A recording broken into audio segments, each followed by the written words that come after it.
ओम शांति।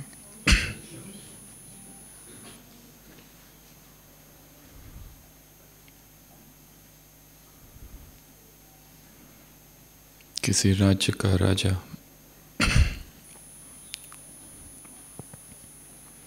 जब भी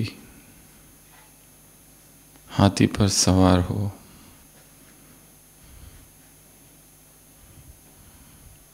अपने राजमहल से बाहर निकलता था। राज्य में एक गरीब लड़का था, भिखारी का बेटा था, पर उसमें ताकत बहुत थी। वो उस हाथी की पूंछ को पकड़ लेता था और हाथी फिर हिल नहीं सकता था। दिखने में बहुत पतला दुबला था, परंतु ताकतवर था बहुत। जब भी कहीं से कोई भी हाथी निकलता, उसे बहुत मज़ा आता था। वो हाथी की पूंछ पकड़ लेता है। राजा को बहुत मुश्किल हुई, क्योंकि वो कभी भी पकड़ लेता है। राजा बीच बाजार से जा रहा है, राजा की सवारी जा रही है, और ये लड़का आता है, हाथी की पूंछ पकड़ लेता है, और एक शर्मनाक स्थिति राजा के लिए उत्पन्न हो जाती है। और ये बार बार होता है, और वो एक भिखारी है बस। राजा अपने मंत्री से पूछता है, क्या किया जाए, इसकी शक्ति को कम करो, कुछ तो इलाज बताओ। मंत्री कहता है, इसका क्या इलाज करे, मुझे भी नहीं पता, किसी ज्ञानी पुरुष से पूछना होगा, क्योंकि ये कोई किसान नहीं है, ये कोई दुकानदार नहीं है, कोई व्यापारी नहीं है, कोई काम कुछ भी नहीं करता, खाता पीता है, मौज करता है, भीख मांगता है, और लोगों का बहुत प्यारा है, प्यार से लोग भीख भी देते हैं। इसे कैसे रोका जाए, इसकी शक्ति को कैसे कम किया जाए। प्रधानमंत्री कहता है, मैं किसी ज्ञानी पुरुष से मिलता हूँ। और फिर वो मंत्री एक वृद्ध फकीर से मिलते हैं, समस्या सुनाते हैं, क्या करे इस लड़के का। जब ये पूंछ पकड़ लेता है हाथी की, तो हाथी हिल भी नहीं पाता। क्या करे।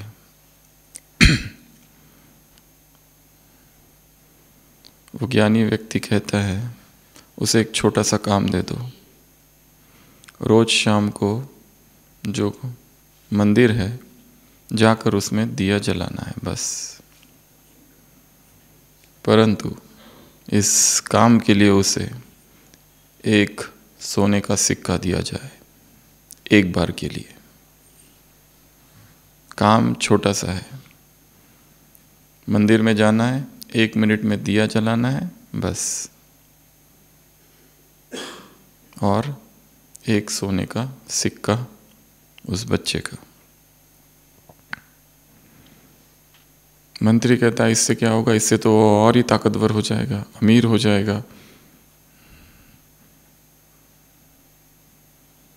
वो ज्ञानी पुरुष कहता है, तुम करो बस, पूछो मत।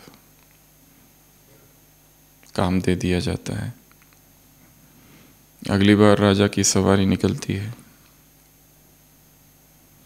और हमेशा की तरह वो आता है और पूंछ को पकड़ता है। हाथी घसीटते हुए से आगे ले जाता है, अब नहीं पकड़ पाता। प्रश्न है आप सभी से, ऐसा क्यों?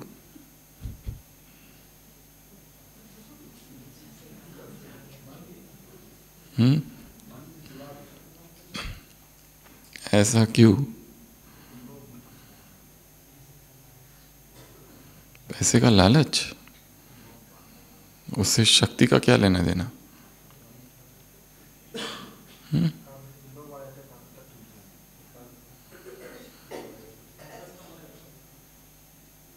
पहले वो चिंता मुक्त था, जो कुछ करता था मज़े से करता था।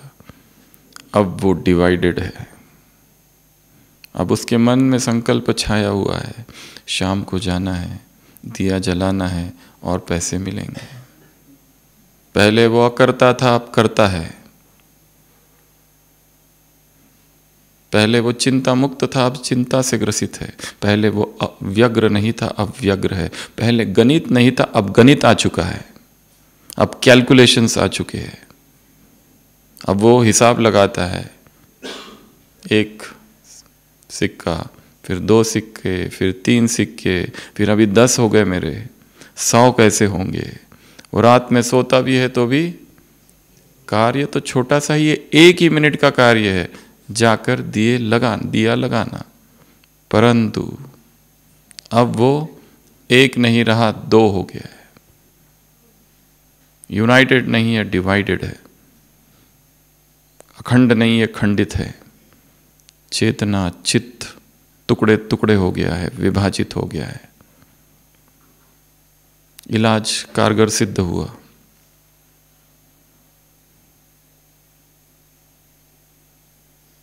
अब वो सोचता स्वरूप है। पहले उसे कोई चिंता थोड़ी थी। हाथी दिखा कि पकड़ी पूछ और हाथी रुक गया। अभी उसे सोचना पड़ता है, अभी वो चिंता में है, अभी उसके मन में संकल्प है, मन में एक विचार छाया हुआ है, छाप है किसी विचार की, किसी संकल्प की।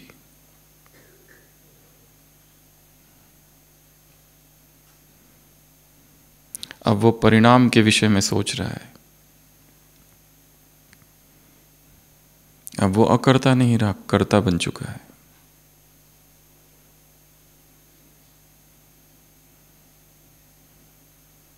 पहले उसे मेहनत नहीं करनी पड़ती थी, अब वो मेहनत कर रहा है। पहले सहज था, अब असहज है। पहले कोई प्लानिंग नहीं थी, अभी ढेर सारी प्लानिंग है।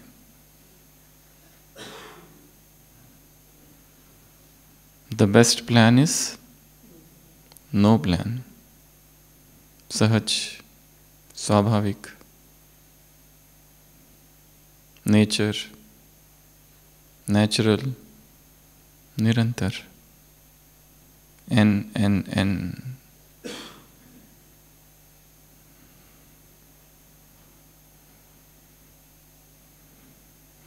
जहाँ जहाँ कर्ता भाव आ जाता है, टू मच प्लानिंग आ जाती है, चिंता आ जाती है, सोच आ जाती है, ये करूँगा वो करूँगा, फिर ऐसा करूँगा, फिर वैसा करूँगा।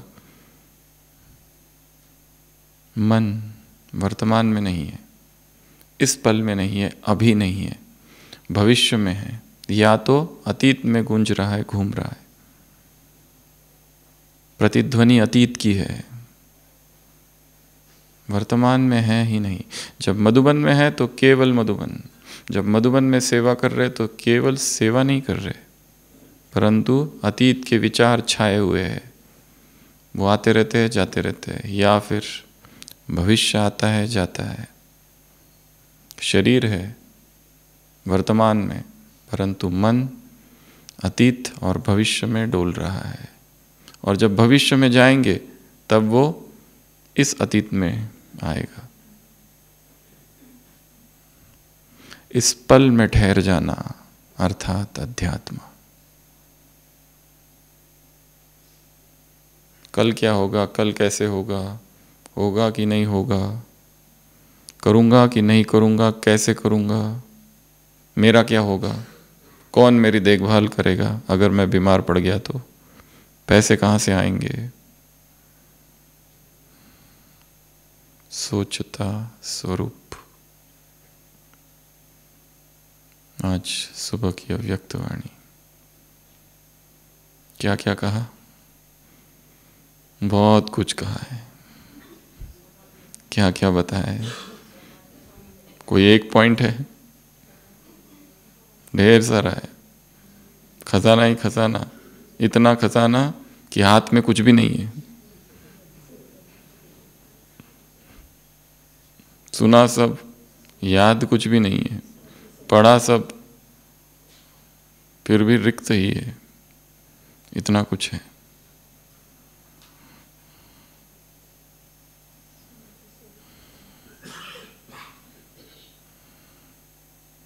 कैसे पढ़े, कैसे ग्रैप्स करे, कैसे समझे और फिर बाद में जीवन में लाए और फिर दूसरों को समझाए, कैसे।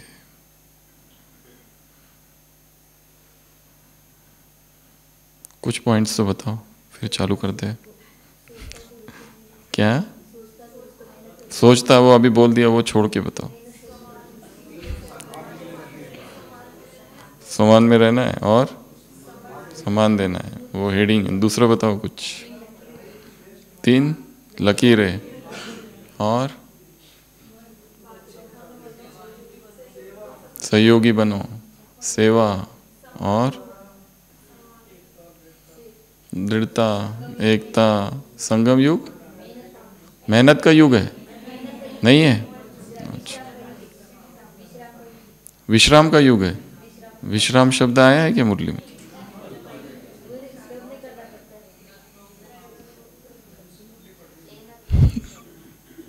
लेना और हर घड़ी अंतिम घड़ी। अच्छा, नष्टों वाला। अच्छा, और दुआएं दो और दुआएं लो, और कल्प कल्प के विजयी, और सहयोगी बनो, सम्मान दो, रिगार्ड दो। परिस्थितियों के पहाड़ को क्या करो? उखाड़ के फेंक दो। कौन सा पहाड़? अरावली, हिमालय। अच्छा, आबू पर्वत। आबू पर्वत को उखाड़ के फेंक दो।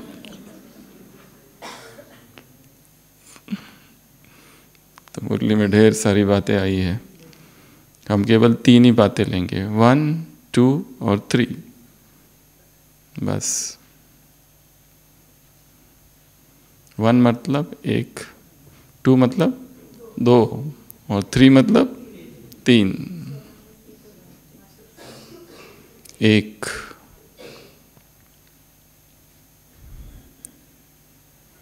1 में एक ड्रिल। मुरली में एक ड्रिल है। कौन सी? अशरीरी बनने की, चिंताओं से मुक्त की ड्रिल। कौन सी मुरली पढ़ के आए?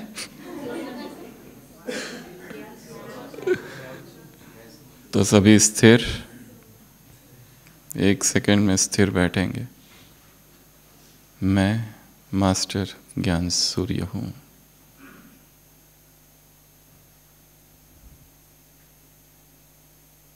मुझसे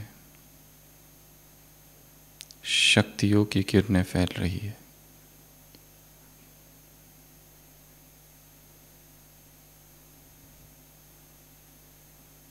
जो आत्माएं हलचल में है, भयभीत है,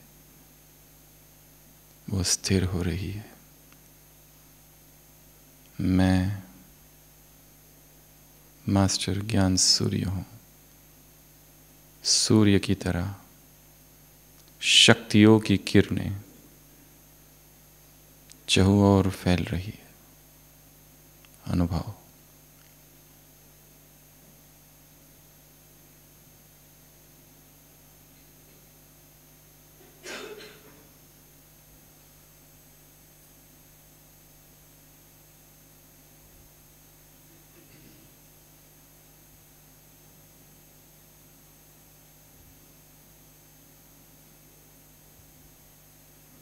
ओम शांति। तो सबसे पहला ड्रिल, बीच बीच में जब समय मिले स्थिर होकर किरणें फैलानी है। 3 प्रकार की सेवाओं में ये सेवा सबसे पावरफुल सेवा है, वाइब्रेशंस की।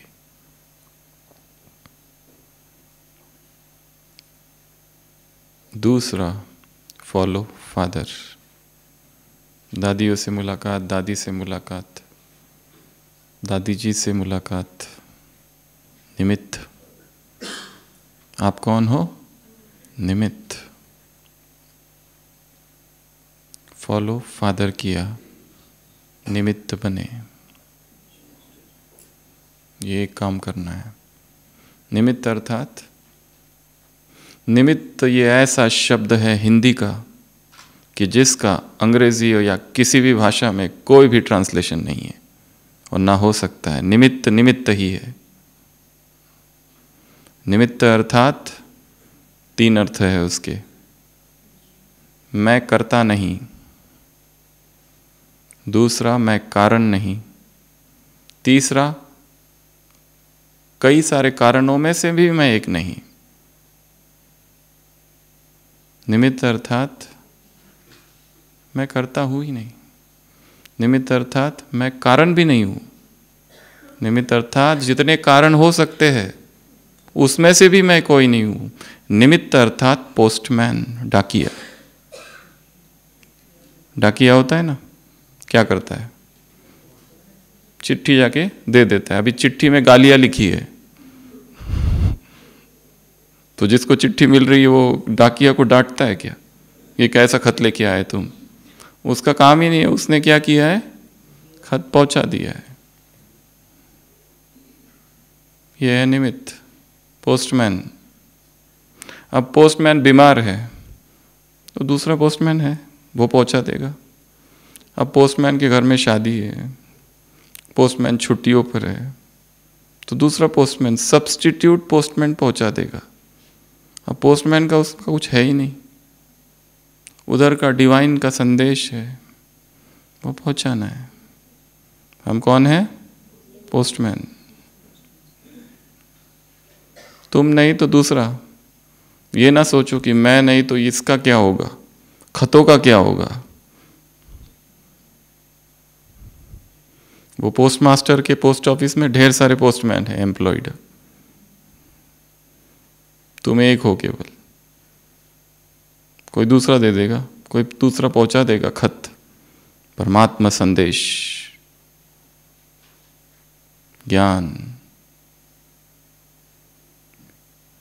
कोर्स करते समय, ज्ञान देते समय, क्लास कराते समय, मुरली सुनाते समय, सेमिनार, वर्कशॉप, स्पीच, सेवा, कार्य, स्थूल सेवा, सूक्ष्म सेवा, विश्व सेवा, यज्ञ सेवा, कोई भी सेवा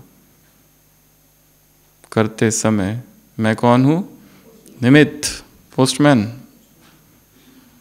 मेरा काम क्या है? खत पहुंचाना।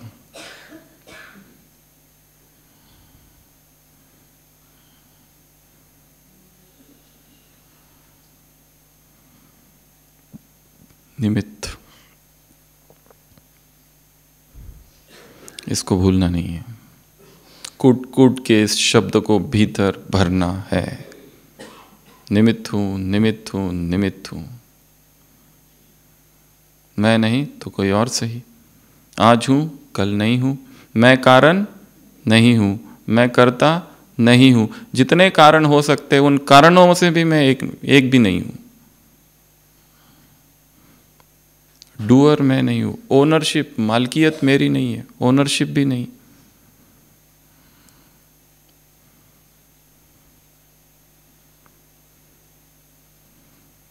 तो एक में फॉलो फादर, एक में फॉलो ड्रिल, एक में फॉलो फादर, निमित्त। तीसरा, एक में संगठन।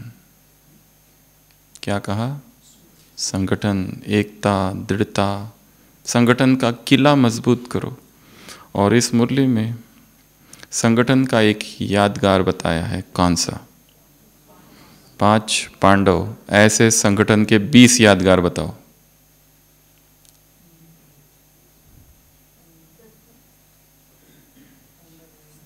पांडव भवन नहीं, ऐसे यादगार जैसे 5 पांडव है। त्रिमूर्ति, अष्टशक्तियाँ, नवग्रह, नवसिद्धि, नवरतन, नवग्रह और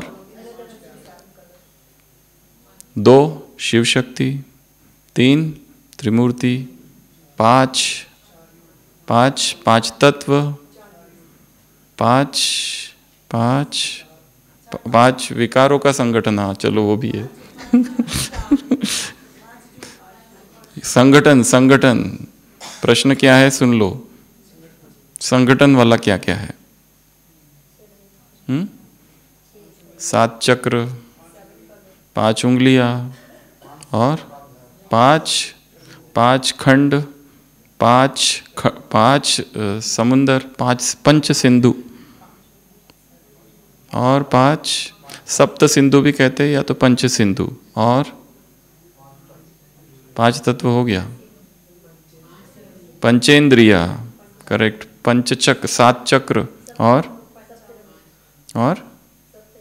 सप्तरंग, सप्तसुर, संगीत के सप्तसुर, इंद्रधनुष के सप्तरंग, ये क्या है? संगठन के प्रतीक है। और सप्तऋषि, पंचामृत, पंचमुखी ब्रह्मा, पंचमुखी हनुमान, पंचमुखी दत्तात्रेय, और 5 स्वरूप नहीं, भक्ति के उदाहरण, संसार के संगठन के उदाहरण। मुरली में आया है 5 पांडव और दशमुख रावण, दशावतार, और 9 नवदुर्गा, राइट, नवदुर्गा, 9 नवदा भक्ति, अष्टशक्ति, नवरात्रि हो गया, और पंचमुखी ब्रह्मा भी हो गया, और 10 दिशाएं, और 7 वंडर, अलग अलग जगह है बट ठीक है, संगठन है वो भी। और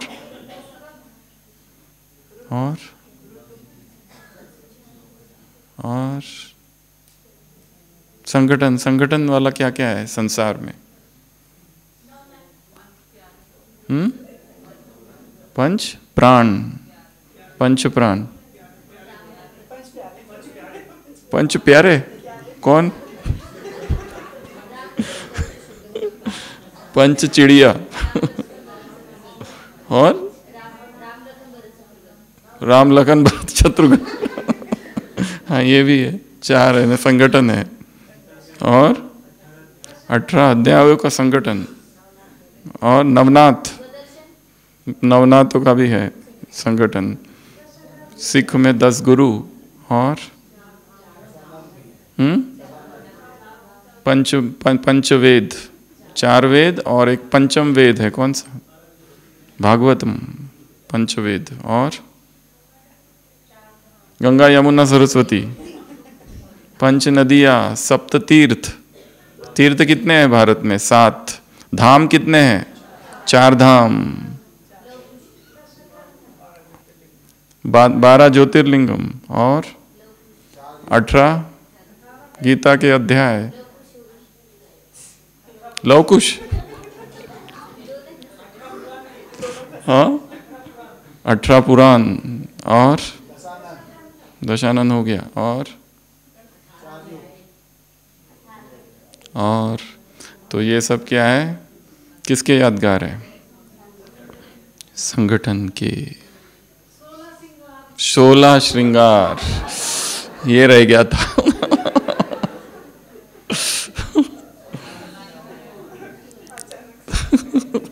अचानक याद आ गया एकदम से। 16 कलाएं, 1000 भुजाएं। तो बाबा ने कहा ये उदाहरण है किसका? संगठन का। यदि किसी भी धर्म को, संस्था को, देश को तोड़ना है तो आक्रमण कहाँ किया जाता है? संगठन पर आक्रमण किया जाता है। क्यों भारत में इतनी लड़ाइयाँ हुई? हिंदू मुस्लिम कितनी लड़ाइयाँ हुई है, क्यों? Divide and rule policy. दो व्यक्ति एक साथ है, झगड़ा लगाना है, विधि उन दोनों को सिखाओ एक दूसरे से सबसे पहले छिपाना। एक को बुलाया साहूकार ने और कहा कि तुम्हारे खेतों की फसल मैं लूँगा।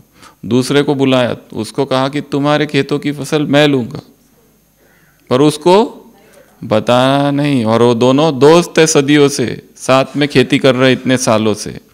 अब उनका संगठन तोड़ना है तो स्टेप नंबर 1, दोनों को एक दूसरे से जो शेयर करते हैं, बताते हैं, वो करना बंद जब किया जाता है, जब व्यक्ति छिपाता है एक दूसरे से, तब क्या होता है, धीरे धीरे हृदय की दूरी बढ़ती है, मनमुटाव आता है, मनोमालिन्य आता है, स्वार्थी हो जाता है फिर व्यक्ति, और फिर कुछ भी नहीं देखता है।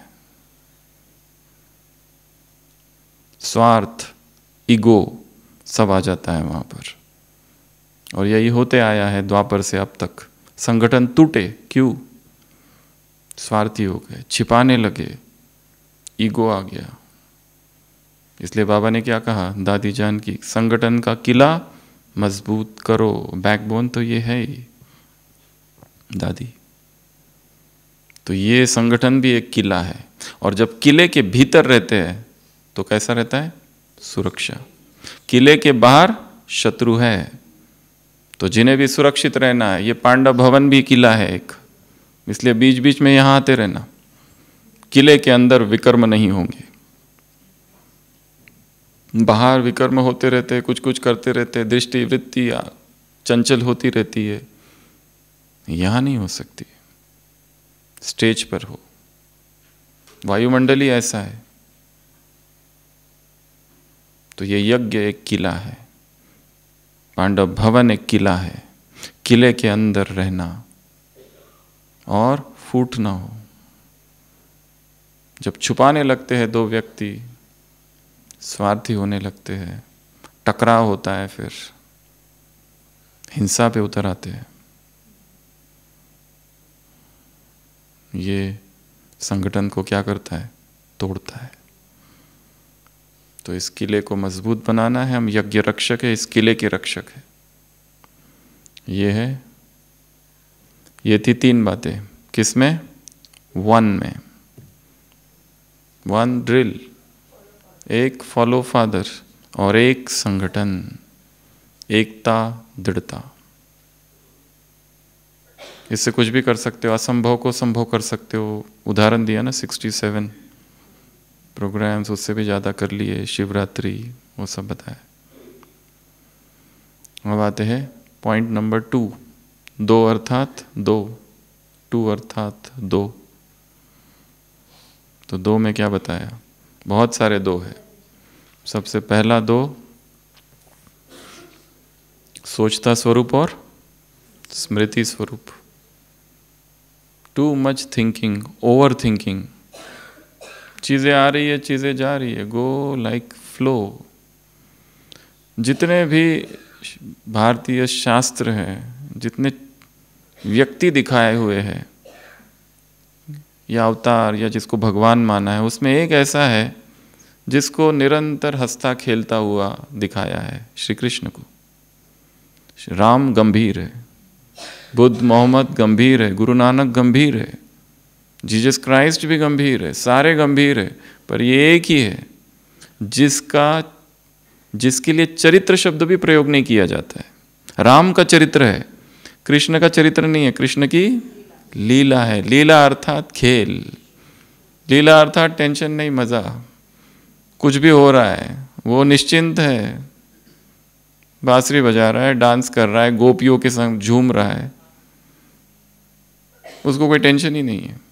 टेंशन ही नहीं है कि अभी जाऊंगा, इसको छोड़ दूंगा गोकुल को और फिर उधर जाऊंगा, फिर इनका क्या करूं, उनका क्या करूं, आगे युद्ध है, गीता मुझे याद है कि नहीं, पूरी सुनानी है। ऐसे कुछ भी टेंशन नहीं है उसको।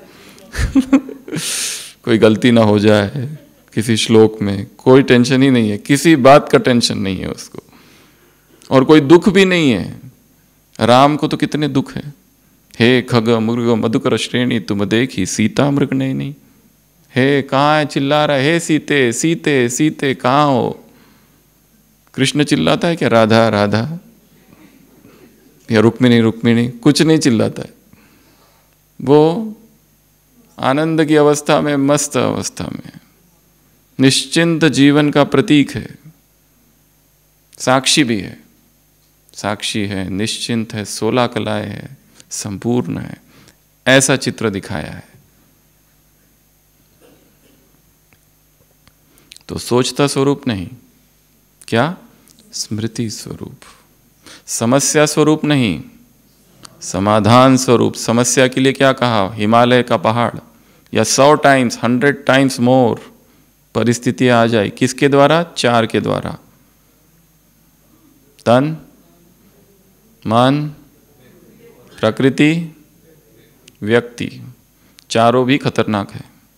शरीर, अचानक पता चल गया कैंसर, लग रहा है, डॉक्टर ने कहा है लग रहा है, अभी डायग्नोज नहीं हुआ है, अभी इन्वेस्टिगेशन चालू, अभी सीटी करना है, एमआरआई करना है, बेचैनी चालू हो गई है। क्या होगा, क्या होगा, क्या होगा, कितना है, फैल तो नहीं गया? अच्छा हो गया, फिर ऑपरेशन यहाँ कराऊँ वहाँ करूँ, फिर कीमो, फिर ये, फिर वो, फिर ये छोड़ के और कोई दूसरा देसी इलाज है क्या?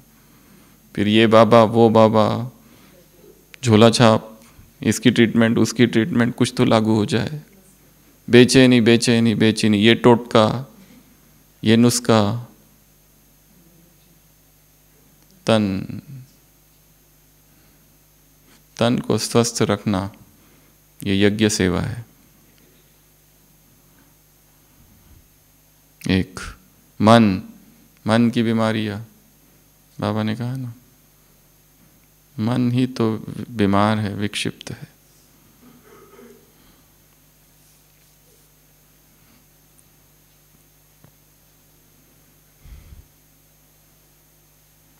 तीसरा, प्रकृति बहुत ठंडी,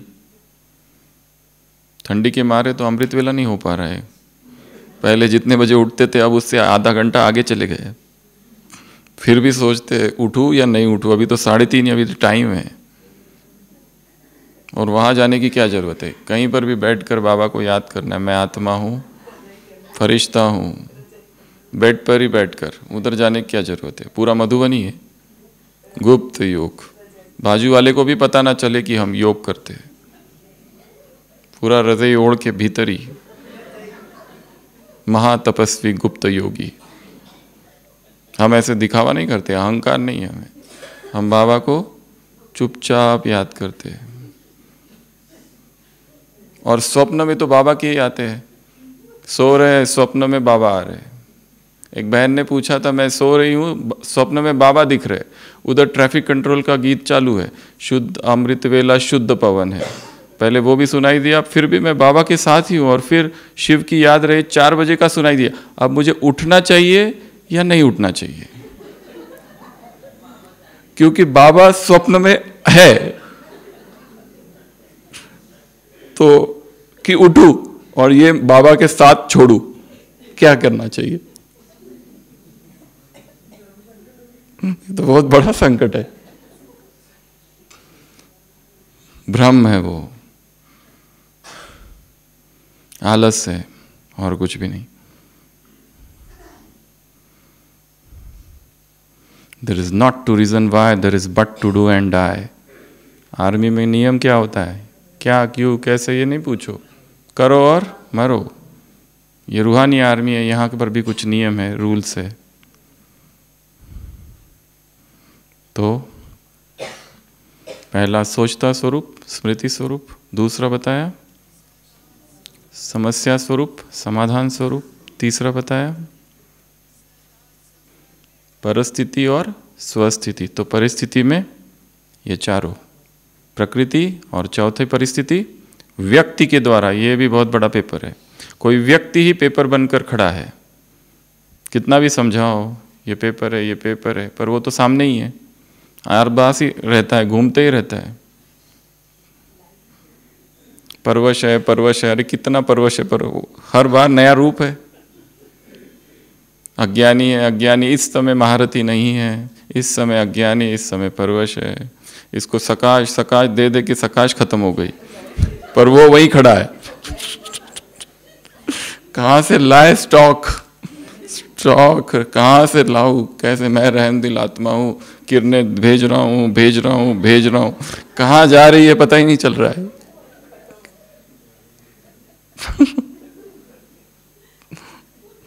थोड़ी देर आया और चला गया तो ठीक है, किरणें दे दिया, अभी चला गया, दूर से किरणें दे रहे, पर वही है, वो तो जाता ही नहीं। स्टॉक को बढ़ाना है, डोज कम पड़ रहा है, क्या करना है? स्टॉक को बढ़ाना है और डोज कम पड़ रहा है। पीडियाट्रिक्स होम्योपैथिक डोज दे रहे हो, थोड़ा डोज का टाइमिंग 2 बार दे रहे हो, जबकि ये इंजेक्शन 3 बार देना चाहिए, तो कैसे असर करेगा? बच्चों वाला डोज बड़ों को दे रहे हैं।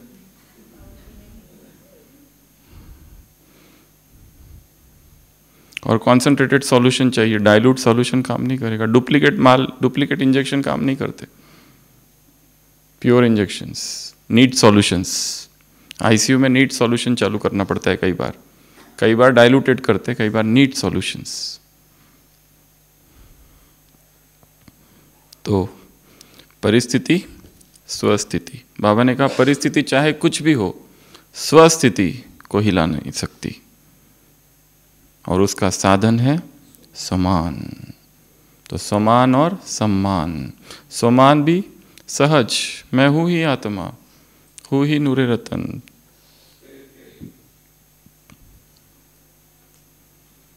जबरदस्ती नहीं, सहज।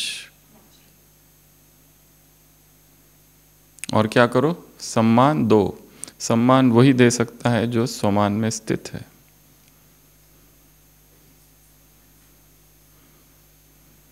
जो स्वयं हीन भावनाओं से ग्रसित है वो कैसे सम्मान देगा, या स्वयं अहंकार से ग्रसित है वो कैसे सम्मान दे सकता है?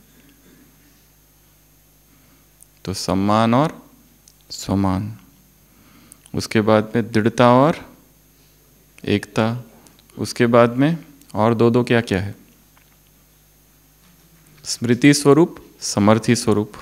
एक स्मृति स्वरूप और सोचता स्वरूप, एक स्मृति स्वरूप और समर्थी स्वरूप, समस्या स्वरूप, समाधान स्वरूप, स्वस्थिति, परिस्थिति, दुआएं दो, दुआएं लो। ये सहज पुरुषार्थ है बाबा ने कहा। जो भी मिले, जैसा भी है, देते रहो, किरणें देते रहना है। बाबा ने कहा रहम दिल बनो, रहम करो, कोई कैसा भी हो तुम रहम करो। तो ये सब क्या क्या थे? दो दो दो दो दो। और भी कोई दो मुरली में? वो तो सम्मान से महिमा योग्य बनेंगे। और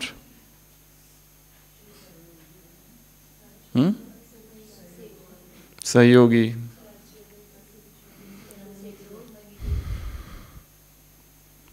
फिर है तीसरा 3, फिर है 3 में 3 बातें। सबसे पहले तो मुरली की शुरुआत कहाँ से है? 3 लकीरें, पालना, पढ़ाई और श्रीमत। इसका क्या होना चाहिए तुमको? नशा, ये भाग्य है।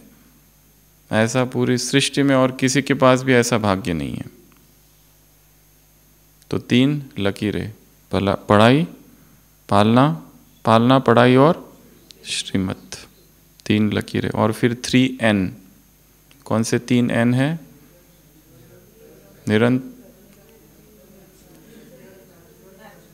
नेचुरल, नेचर, निरंतर। कोई भी चीज़ अगर निरंतर करनी है तो वो सहज होनी चाहिए। किसी को कहा कि 1 घंटा एक्सरसाइज करो, वो नहीं कर पाएगा। उसको कहो 2 मिनट एक्सरसाइज करो, उतना कर सकता है। जितनी चीज़ें सहज होगी उतनी ही वो निरंतर हो सकती है। तो शुरुआत छोटे छोटे कदमों से करो। कोई अभी अभी आया यार, कभी अमृत वेला किया ही नहीं, उसको कहा 2 बजे, जबरदस्ती कर तो लेगा पर लंबा नहीं चलेगा। और जो भी करना है वो कैसा हो? सहज, स्वाभाविक, धीरे धीरे हो, तो ताकि वो स्वभाव बन जाए।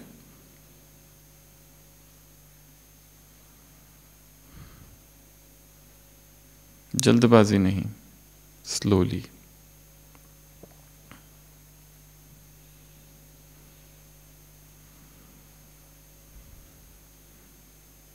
तो सहज,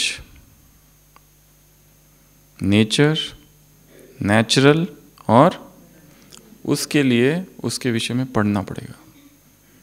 अमृतवेले की बुक है, जिन्होंने पढ़ी नहीं है वो एक बार फिर से उसको रिवाइज करो।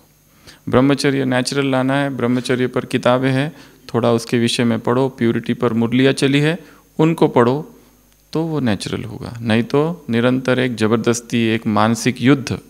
डाइट चेंज करना है, जबरदस्ती किसी ने कह दिया, कहीं से सुन लिया और हमने कर लिया, वो कितना दिन चलेगा? 10 दिन, 15 दिन, 1 महीना, 3 महीना, बस। उसके विषय में जब तक जानकारी हासिल नहीं करते तब तक वो सहज नहीं होता है। आत्मसात अंगीकार करना है तो उसकी गहराई में जाना पड़ेगा, तो ही वो होगा, नहीं तो नहीं होगा। और जो करना है सहज स्वाभाविक रीति से करो। जैसे एक ज़ेन मास्टर था, राजा ने उसे पगोड़ा बनाना था, एक मंदिर बनाना था, उसके लिए कहा कि एक चित्र तुम बनाओ, एक चित्र डिज़ाइन करो। वो चित्र बनाता था पर अपने शिष्य को साथ में रखता था, और थोड़ा सा बनाने के बाद शिष्य से पूछता था कैसा बना। शिष्य कहता ये थोड़ा ठीक नहीं है। ऐसा करते करते 3 महीने गुजर गए और राजा बार बार पूछता है कि क्या हुआ, क्या हुआ, कब बनेगा, कब तैयार होगा चित्र। 99 बार कोशिश कर चुका है, चित्र तैयार ही नहीं हो रहा है। क्योंकि चित्र बनाता है शिष्य एकदम, क्या कहते हैं उसको, कौन सा शिष्य, पट्ट शिष्य, एकदम सामने रहता है, साथ में रहता है, ब्राह्मणी। तो उससे पूछते हैं क्या है, क्या लगता है तुमको। वो कहता है ये ठीक नहीं। एक बार स्याही खत्म हो जाती है, वो अपने शिष्य को कहता है तुम जाके लेके आओ, और तब चित्र बनाता है। और शिष्य आता है, चित्र रेडी। शिष्य पूछता है अपने गुरु से आपने ये कैसे बना दिया और पहले क्यों नहीं बना सके। गुरु कहते तुम्हारी वजह से, तुम थे ना इसलिए। जब तक तुम थे आई वॉज डिवाइडेड, मैं 2 था, बटा हुआ था। आपके ओपिनियन, दूसरों का वैलिडेशन मुझे चाहिए था। क्लास कराई, फिर दूसरों से पूछते क्लास कैसी थी। कोई कहेगा बहुत अच्छी थी, अच्छा लगता है। कोई कहेगा फालतू, बोरिंग, उदास। दूसरों के कमेंट्स, दूसरों का वैलिडेशन, दूसरों के लाइक्स और डिसलाइक्स पर हमारा जीवन चल रहा है। Get rid of this. हम कौन है? पोस्टमैन ना, खत दे दिया बस, the letter from the divine.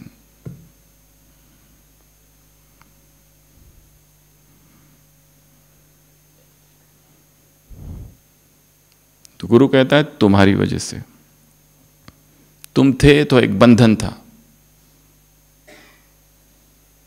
और जब भी हम कुछ इस तरह करते हैं कि किसी को दिखाने के लिए, किसी को इम्प्रेस करने के लिए, तब वो कार्य कर्ता भाव आ जाता है। गुरु कहता है तुम थे तो मैं करता था, जैसे ही तुम चले गए मैं अकर्ता हो गया, सहज हो गया, नेचुरल आ गया सब कुछ। सहज, नेचर, नेचुरल, निरंतर।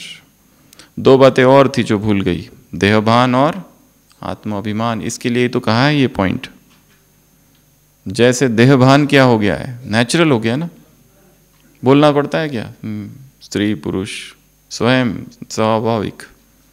और ये कितना गहरा है, कितना गहरा है। पांडव भवन में 20 साल पहले किसी एक व्यक्ति ने, आत्मा ने हमें एक गिफ्ट दी, ठीक है। अब हमसे कोई पूछे क्या गिफ्ट थी, याद नहीं है। कब दी थी, सुबह था, दोपहर थी, याद नहीं है। कौन सा दिन था, वो तो बिल्कुल ही याद नहीं। कौन सा वार था, वो तो बिल्कुल भी याद नहीं। कौन सा साल था, वो भी याद नहीं है। क्या गिफ्ट और कैसी गिफ्ट और क्या कहा था उसने, अच्छा जिसने दी थी उस व्यक्ति का नाम क्या है, वो भी याद नहीं। स्त्री थी या पुरुष था, हाँ वो पता है,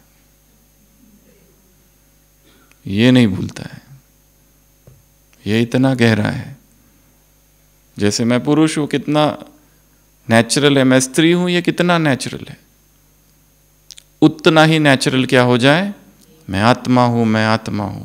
मुरली में 2 बार आया है, मैं आत्मा हूं, मैं आत्मा हूं।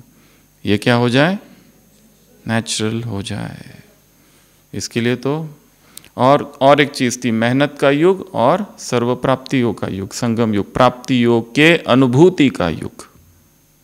क्या लिखा है, प्राप्ति योग के अनुभूति का युग। ये 2 बातें। और तो जितना कुट कुट के देहभान भरा है, उतना क्या भरना है, आत्माभिमान, soul consciousness, SC and BC, body consciousness. और बॉडी कॉन्शियसनेस कब आता है ज़्यादा, जितना बॉडी कॉन्शियसनेस वाले दृश्य हम देखते हैं वो और बढ़ता है। इसलिए क्या देखना है क्या नहीं देखना है, ये निर्णय करना है।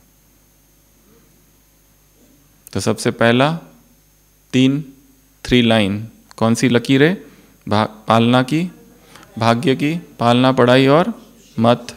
दूसरा 3N। अब तीसरा बताओ कौन सी 3 बातें हैं इस मुरली में। करेक्ट, सेवा। कौन से 3 प्रकार की सेवा का वर्णन है, एक है वाणी की सेवा, उससे ऊपर स्थिति के द्वारा सेवा, स्थिति इतनी श्रेष्ठ बना ली कि स्थिति सेवा कर रही है, और उसके भी ऊपर वाइब्रेशंस की सेवा, एनर्जी की सेवा, ऊर्जा की सेवा, आत्मिक एनर्जी से सेवा, जिसमें तो कुछ बोल भी नहीं रहे, कह भी नहीं रहे, वाइब्रेशंस की छाप। क्या कहा बाबा ने, कभी नहीं भूलती है। किसी व्यक्ति ने कैसे महसूस कराया हमको, वो भूलता नहीं है।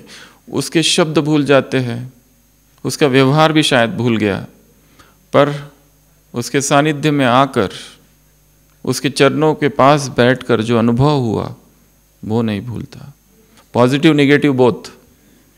किसी व्यक्ति ने कुछ कहा नहीं, पर चेहरा देखकर ही वाइब्रेशंस आने लगे नेगेटिव, वो भी नहीं भूलता। वाइब्रेशंस की छाप दिल इधर चली जाती है अंदर। ऋषि मुनियों के आश्रम में कौशिक राजा जब पहली बार पहुंचता है, थका हारा अपनी सेना को लेकर वशिष्ठ के आश्रम में, एकदम प्रभावित हो जाता है। यहाँ का तो वायुमंडल ही कुछ और है, गाय बकरी और शेर एक साथ, ये क्या वायुमंडल है। पूछता भी है वशिष्ठ से, ये सब कैसे हो रहा है। यहाँ के वाइब्रेशंस इतने स्ट्रांग है कि अहिंसा के वाइब्रेशंस पूरे वातावरण में फैल गए, वो पूरे आश्रम में। भोजन कराना है, वो कामधेनु गाय नंदिनी, और वो कौशिक क्या कहता है, मुझे ये गाय चाहिए, क्योंकि अहंकार, वो कहता है मैं नहीं दूंगा। लड़ाई होती है, कौशिक राजा हारता है और फिर प्रतिज्ञा करता है, कैसे हराया मुझे, योग शक्ति से, तो मैं भी क्या बनूंगा, ब्रह्म ऋषि। तपस्या करता है, तपस्या करता है, तपस्या करते रहता है। वो बहुत बड़ी कहानी है, विश्वामित्र बनता है।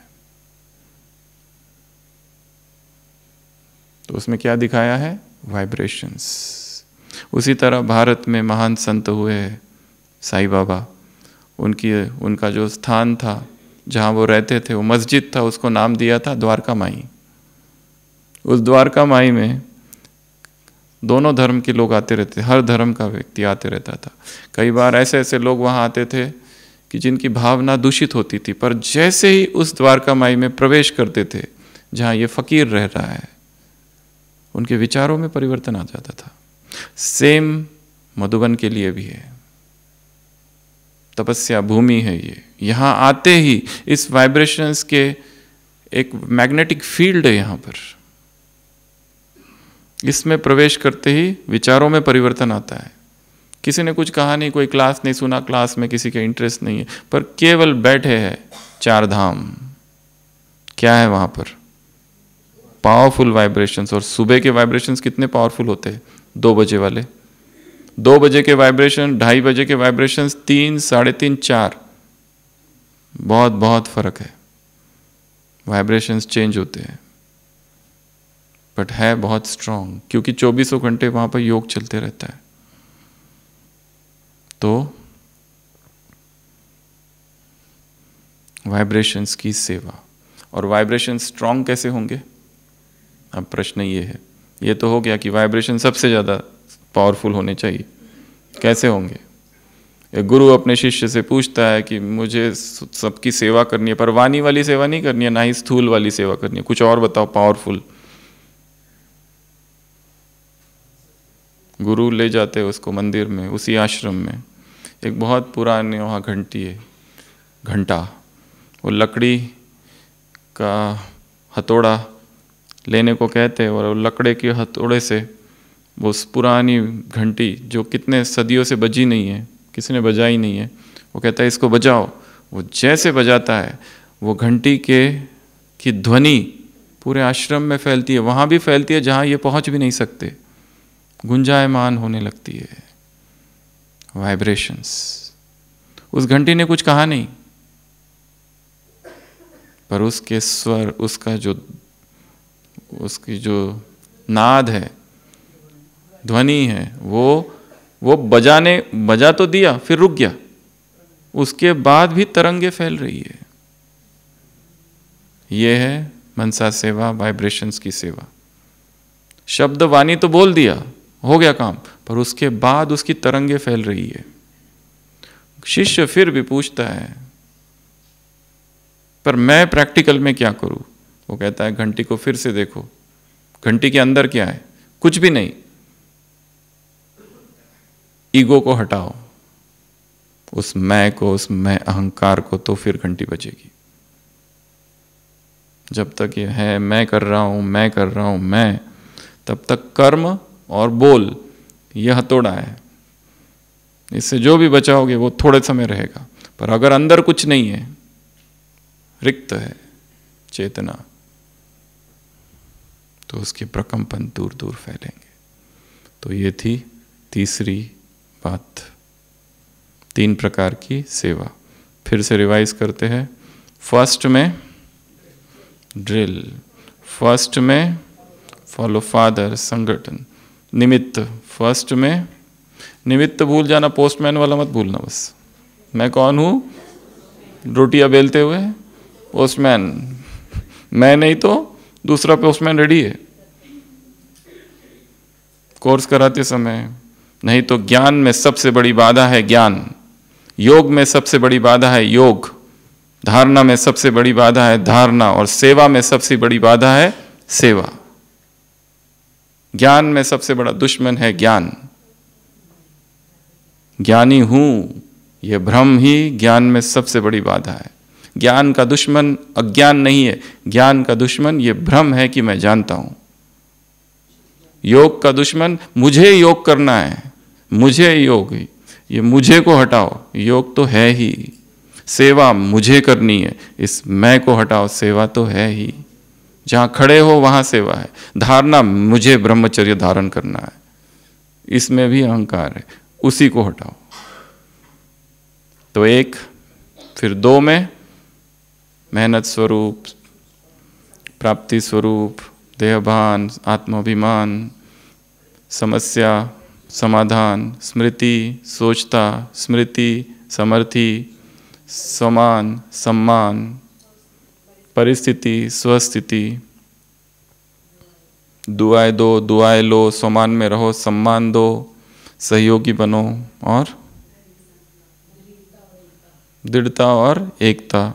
फिर 3 वाले 3 पहला 3 लकीरें, 3 N और 3 प्रकार की सेवा। ऐसे विजयी आत्माओं को, ऐसे सदा सीट में बैठे आत्माओं को, ऐसे कैसे बाप समान आत्माओं को, फॉलो फादर करने वाली आत्माओं को, शिव शक्ति पांडव सेना आत्माओं को, ऐसे संगठित के किले को मजबूत करने वाली आत्माओं को, ऐसे ताज तक तिलक नहीं, सॉरी वो 3 लकीरें नेचुरल, नेचर और निरंतर स्वरूप बनने वाली आत्माओं को, विजयी रत्नों को, मास्टर सर्वशक्तिवान आत्माओं को, नूरे रत्नों को, समान में रहने वाली आत्माओं को, सम्मान देने वाली आत्माओं को, सम्माननीय बनने वाली आत्माओं को, ऐसे स्वस्थिति से परिस्थिति को पराजित करने वाली आत्मा हो, चाहे 100 गुना ज़्यादा हो या हिमालय जैसी परिस्थिति हो, तन मन प्रकृति और व्यक्ति वाली परिस्थिति, ऐसे समस्याओं का समाधान करने वाली आत्माओं को, स्मृति स्वरूप आत्माओं को, सोचता स्वरूप नहीं स्मृति स्वरूप से, समर्थि स्वरूप से व्यर्थ को समाप्त करने वाली आत्माओं को ऐसे, अचल अडोल आत्माओं को ऐसे, मास्टर ज्ञान सूर्य आत्माओं को, शक्तियों की किरणें फैलाने वाली आत्माओं को, रहम दिल आत्माओं को, संसार की आत्माएं भयभीत है, तड़प रही है, ऐसी आत्माओं को, शक्ति देने वाली आत्माओं को ऐसे, ताज तक नहीं ऐसे पालना, पढ़ाई और श्रीमत लेने वाली भाग्यवान आत्माओं को ऐसे, पांडव सेना ऐसे, कोटों में कोई में कोई, कितने करोड़ ने कितने लाख, 6 लाख, तब की मुरली है 2003 की, ऐसे 67 प्रोग्राम्स किए से भी ज़्यादा, ऐसे संगम युग के विजय रतन आत्माओं को, स्लोगन ऐसे, निमित्त और नष्टो मोहा स्मृति स्वरूप आत्माओं को ऐसे, हाँ फॉलो फादर हो गया, मैं से डबल फॉलो फादर करने वाली है।